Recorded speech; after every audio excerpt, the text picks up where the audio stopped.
Chapter 10. Minli gaped at the dragon in front of her. He was brilliant red, the color of a lucky lantern, with emerald green whiskers, horns, and a dull stone-colored ball like the moon on his head. At least what Minli could see of him looked like that, because he was also half covered by ropes of twine that had been tied tightly around him so he couldn't move, and by the silvery lake of water his tears had formed all around him. Minli had always thought it would be thrilling but scary to meet a dragon. Her father's stories always made them sound so wise and powerful and grand. But here was a dragon before her, tied up and crying. Minli didn't feel awed by it at all. In fact, she felt rather sorry for it. "Can you help me?" the dragon sniffled. "I am trapped." Minli shook herself and started swimming toward the dragon.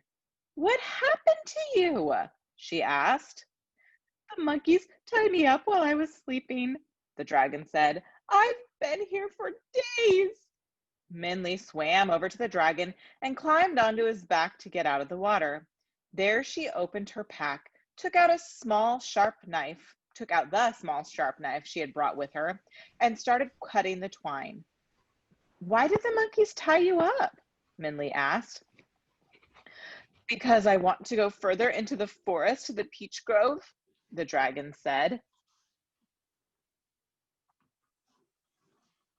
"And the monkeys will not let anyone through. I have been trying to make them let me pass peacefully for days, but they are so unreasonable. Finally, I told them if they did not let me through, I would just force my way. They know I am big and strong enough to go through without their permission. So when I went to sleep, they tied me up." "Why won't the monkeys let anyone pass?" Minli asked. "Because they are greedy things," the dragon said. "They have just discovered the peach trees that make up the next part of the forest. The monkeys do not want to let anyone through because they do not want to share the peaches. Even when I promised not to touch any of the fruit, they would not let me through. They do not even want to share the sight of those peaches." "Why do you have to go through the forest?" Minli asked. "Can't you just fly over?" More tears, the size of lychee nuts, rolled down the dragon's face. "I cannot fly," he sobbed. "I do not know why. All other dragons can fly, but I cannot. I wish I knew why." "Don't cry," Minli said, patting the dragon, feeling more sorry for it than ever. "I'm going to Never-Ending Mountain to see the old man of the moon and ask him how to change my family's fortune. You can come too and ask him how to fly."